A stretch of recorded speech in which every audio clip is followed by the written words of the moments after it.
Hello students, welcome to Millati classes. स्वागत है आप सभी का हमारे यूट्यूब चैनल मिल्लती क्लासेस पे।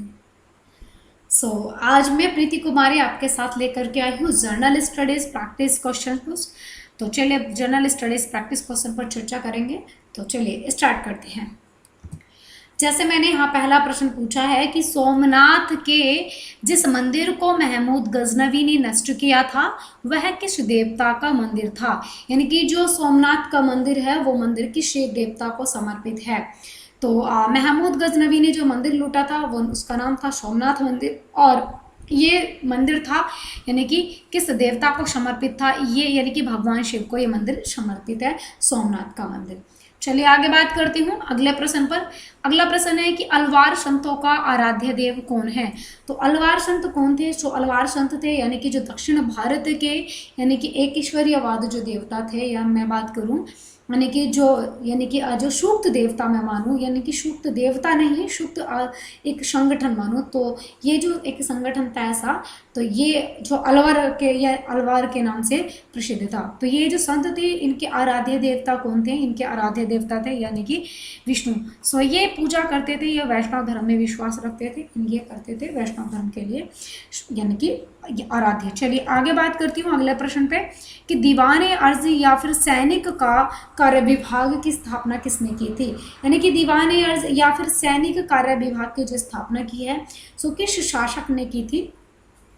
तो यहाँ पर दिल्ली सल्तनत में सबसे पहले मैं बात करूँ या फिर दीवाने अर्जी या सैनिक कार्य विभाग की जो स्थापना की थी, राइट आंसर होगा यहाँ पर बलवन ने जो है यानी कि दीवाने अर्जी या सैनिक कार्य विभाग की स्थापना की थी।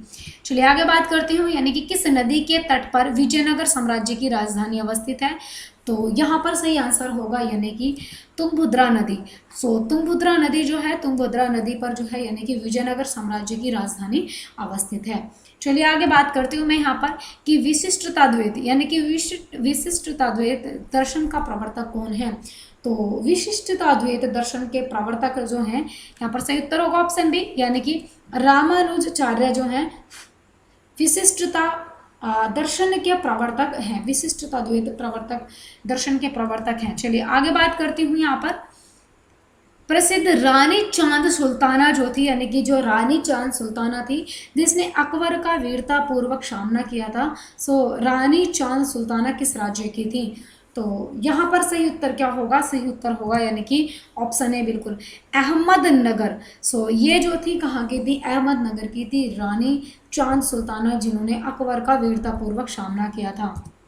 चलिए आगे बात करती हूँ निम्नलिखित में से कौन सा अशोक के धम्म का तत्व नहीं है। तो इनमें से ऐसा कौन सा है या जो अशोक के धम्म का तत्व नहीं है। सही आंसर होगा यहाँ पर यानी कि कर्मकांड अशोक के धम्म का तत्व नहीं है, जबकि धम्म विजय बिल्कुल इसका तत्व है, और दान बिल्कुल, और यह सहिष्णुता भी इसके धम्म का तत्व है बिल्कुल। चलिए आगे बात करती हूँ यानी कि निम्नलिखित में से कौन सा सही नहीं है, सही मेल नहीं खाता है। तो यहाँ पर मैं बात करूँ यानी कि इसके मौकी, तो ये कहाँ यानी कि कनाडा से खाता, बिल्कुल सही है। और बात करूँ यानी कि मसीह की, तो ये भी जो है यानी कि मसीह जो है ये कहाँ का था, केनिया का था, बिल्कुल सही बात है। और मैं करूँ यहाँ पर बात सैन यानी कि सैन यानी कि पेपल की, तो यहाँ पर ये वाशिंगटन का था, सही बात है। लेकिन मैं बात करूँ यहाँ पर वीडू, तो ये श्रीलंका का नहीं था। ऑप्शन 4 यहाँ पर बिल्कुल सही है। चलिए आगे बात करती हूँ कि किलायू ज्वालामुखी किस स्थान पर है। तो किलायू ज्वालामुखी किस राज्य में है या किस क्षेत्र में है, किस स्थान पर है। सही आंसर है यहाँ पर यानी कि ऑप्शन ए बिल्कुल सही है। ये क्या है यानी कि ये हवाई आइलैंड्स पर है, ठीक है। चलिए हवाई द्वीप पर। आगे मैं बात करती हूँ भारत में विशेष आर्थिक क्षेत्र में यानी कि निजी सबसे या नीति सबसे पहले किस वर्ष में आई थी। तो भारत में विशेष आर्थिक क्षेत्र में जो है यानी कि SEZ नीति सबसे पहले किस वर्ष में आई थी। तो इसका सही उत्तर क्या होगा यानी कि 2000 में ये सबसे पहले आई थी, ठीक है। चलिए आगे बात करती हूँ यहाँ पर वाट एवं नाप विषय किस सूची से संबंधित हैं। तो वाट या फिर नाप विषय जो है किस सूची से संबंधित हैं। यहाँ पर मैं बात करूँ सही आंसर होगा राज्य सूची में वाट और नाप जो है यानी कि ये राज्य सूची से संबंधित है। इस पर जो यानी कि कानून बनाएगा राज्य सूची में इस पर कानून बनाने का राज्य के लिए अधिकार होगा।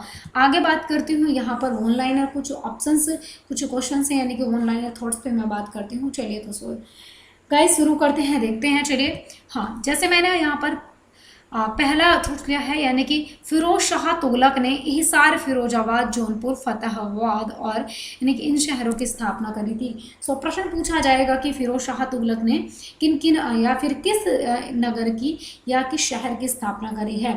तो यहाँ पर यानी कि हिसार, फिरोजाबाद, जौनपुर, फतेहाबाद और इन शहरों की जो स्थापना करी है वो फिरोज शाह तुगलक ने करी है। चलिए आगे बात करते हैं यहाँ पर, यानी कि मर्डे का जो अखबार है, यानी कि मर्डे का अखबार इंडोनेशिया से संबंधित है। पूछा जाता है कि मर्डे का अखबार कहाँ से संबंधित है, ये इंडोनेशिया से संबंधित है।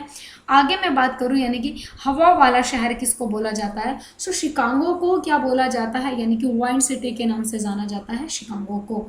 चलिए आगे मैं बात करूँ यहाँ पर कि उल्टा झंडा किसका प्रतीक होता है। सो उल्टा झंडा जो है यानी कि किसका प्रतीक होता है, संकट का प्रतीक माना जाता है। उल्टा झंडा संकट का प्रतीक माना जाता है। आगे बात करूं दुनिया की सबसे ऊंची राजधानी कौन सी है। सो दुनिया की सबसे ऊंची राजधानी है यानी कि लाजपा सबसे ऊंची राजधानी है। आगे मैं यहाँ पर बात करूं कि महात्मा गांधी को 5 बार नोबेल पुरस्कार से नामित किया गया था। तो पूछा जाएगा कि महात्मा गांधी को कितनी बार नोबेल पुरस्कार दिया गया, महात्मा गांधी को कितनी बार नोबेल पुरस्कार से सम्मानित किया गया। सो राइट आंसर क्या होगा, यानी कि इनको 5 बार नोबेल पुरस्कार से सम्मानित किया गया था। चलिए आगे बात करती हूँ कि जॉन मार्शल सिंधु सभ्यता शब्द का प्रयोग करने वाले पहले विद्वान थे। जॉन मार्शल थे, यानी कि जॉन मार्शल ने सिंधु सभ्यता का शब्द का जो प्रयोग किया था सबसे पहले, कि सिंधु सभ्यता भी है कोई, इस शब्द को प्रयोग करने वाले जॉन मार्शल पहले व्यक्ति रहे हैं, पहले विद्वान रहे हैं। आगे मैं बात करूं सिंधु सभ्यता में जो है यानी कि आदि ऐतिहासिक काल या फिर कांस्य युग से संबंधित थी। तो ये पूछा जाएगा कि सिंधु सभ्यता जो थी किस कांस्य यानी कि किस युग से, किस टाइम पीरियड से संबंध रखती है, आदि ऐतिहासिक काल या फिर कांस्य युग से ये सिंधु सभ्यता संबंध रखती है। सो आगे बात करते हैं कि आंतरिक ग्रह या फिर स्थलीय ग्रह या फिर चट्टानीय ग्रह जो थे, इनमें मैं बात करती हूँ आंतरिक ग्रह क्या हैं। तो बुध, शुक्र और पृथ्वी और मंगल ग्रह जो हैं ये स्थलीय या फिर चट्टानीय ग्रह भी हैं। ओके तो आगे मैं बात करती हूँ वाहन ग्रह कौन से होंगे फिर, यानी कि जोवियन ग्रह या फिर गैसीय ग्रह, जो गैस से बने होंगे ये कौन से ग्रह होंगे, इनको वाहन ग्रह कहा जाएगा। जैसे शनि, बृहस्पति और अरुण और वरुण, ये सब क्या है, गैसीय ग्रह हैं, ये गैस से बने हुए हैं। और यहाँ मैंने आंतरिक ग्रह की बात करी थी, ये ग्रह कैसे हैं, स्थलीय या फिर ये चट्टानीय परतों द्वारा बनाए गए हैं, इनका निर्माण चट्टानों द्वारा हुआ है। चलिए आगे मैं बात करती हूँ प्लूटो की खोज 1930 में किसने, यानी कि क्लाउड टॉमवैग ने की थी। सो प्लूटो की जो खोज की 1930 में क्लाउड टॉमवैग ने की थी। आगे यहाँ मैं बात करूँ आगे तो प्रांतों में द्विशासन को जो है 1919 अधिनियम के तहत जो है लाया गया था। देखिए द्विशासन 2 बार लाया गया है। तो प्रांतों में द्विशासन की मैं बात करूँ तो प्रांतों में जो द्विशासन लाया गया है वो 1919 के अधिनियम के तहत लाया गया था। चलिए आगे बात करती हूँ 1935 के अधिनियम को जवाहरलाल नेहरू द्वारा जो है यानी कि दासता का नया बंधन के रूप में वर्णित किया गया था।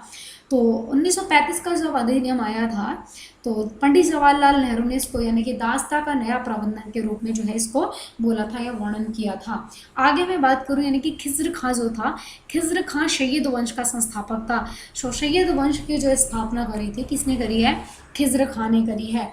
चलिए आगे मैं बात करती हूँ यहाँ पर यानी कि 1504 ईस्वी में सिकंदर लोदी ने आगरा शहर की स्थापना करी थी और 1506 ईस्वी में अपनी राजधानी इसने दिल्ली से आगरा स्थानांतरित कर दी थी। तो पहले इसने 1504 में यानी कि आगरा शहर की स्थापना करी और उसके बाद 1506 में इसने यानी कि जो दिल्ली इसकी राजधानी थी सो इसने इसको कहाँ स्थानांतरित कर दिया, आगरा। आगे मैं बात करूं यहाँ पर यानी कि कप्तान जेम्स कुक ने ऑस्ट्रेलिया की खोज 1770 ईस्वी में की थी। 1770 ईस्वी में जेम्स कुक ने यानी कि कप्तान जेम्स कुक ने ऑस्ट्रेलिया की स्थापना कर दी थी। आगे मैं बात करूं यहाँ पर यानी कि ग्रेट बैरियर रीफ जो है, ग्रेट बैरियर रीफ ये उत्तर पूर्वी ऑस्ट्रेलिया के यानी कि क्वींसलैंड के तट से यानी कि दूर मूंगा चट्टान है, तो आपको ध्यान में रखना है। सो आगे मैं यहाँ बात करती हूँ ऑस्ट्रेलिया की सबसे लंबी नदी की।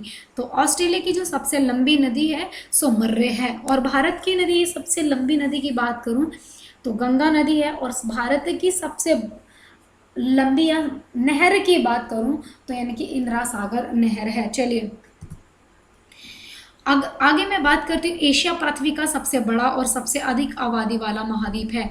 एशिया महाद्वीप पृथ्वी पर ऐसा महाद्वीप है 7 महाद्वीपों में से, यानी कि जिस पर सबसे ज़्यादा आबादी है और सबसे बड़ा भी है। आगे मैं बात करूँ दुनिया में सबसे बड़ा महाद्वीप या फिर सबसे बड़ा द्वीप, सॉरी महाद्वीप नहीं, सबसे बड़ा द्वीप कौन है? ग्रीनलैंड है सबसे बड़ा द्वीप। चलिए आगे मैं बात करती हूँ, क्षेत्रफल में दुनिया का सबसे छोटा देश ये जो है वेटिकन सिटी, यानी कि दुनिया का सबसे छोटे देशों की सूची में शामिल सबसे छोटा देश है। एशिया का सबसे छोटे देश की बात करें तो एशिया का सबसे छोटा देश है मालदीव। आगे बात करती हूँ मैं यहाँ पर, दुनिया में सबसे यानी कि गहरा गर्त है मेरियाना का ट्रेंच या मेरियाना गर्त। मेरियाना गर्त जो है दुनिया का सबसे गहरा गर्त की सूची में है। और मैं बात करूँ यहाँ एशिया में सबसे लंबा प्लेटफॉर्म, तो गोरखपुर जो है एशिया का सबसे लंबा प्लेटफॉर्म है जो उत्तर प्रदेश में पड़ता है। आगे बात करूँ भारत में सबसे बड़ी ताजे पानी की झील, तो बुलर झील जो है यानी कि भारत में सबसे ताजे पानी की झील है। आगे बात करूं हैदर अली यानी कि डिंडीगुल जो है इसके संस्थापक थे, तो हैदर अली डिंडीगुल के संस्थापक हैं। और दुनिया का सबसे बड़ा महासागर की मैं बात करूं तो दुनिया का सबसे बड़ा महासागर है यानी कि पैसिफिक ओशन, यानी कि प्रशांत महासागर, जिसको ज्वालामुखी का घर, यानी कि यहाँ पर अक्सर ज्वालामुखी जो है आते रहते हैं इसमें, और सबसे ज़्यादा ज्वालामुखी इसी महासागर में आते हैं। तो प्रशांत महासागर सबसे बड़ा दुनिया का महासागर है। आगे बात करूँ उत्तरी अमेरिका को नई दुनिया के रूप में जाना जाता है। अगर बात करें नई दुनिया तो उत्तरी अमेरिका के नाम से जाना जाता है। आगे मैं यहाँ पर बात करूँ, माउंट एल्बर्ट रॉकी पर्वत का सर्वोच्च शिखर है, तो माउंट एल्बर्ट जो है यानी कि रॉकी पर्वत का सबसे ऊंचा शिखर है।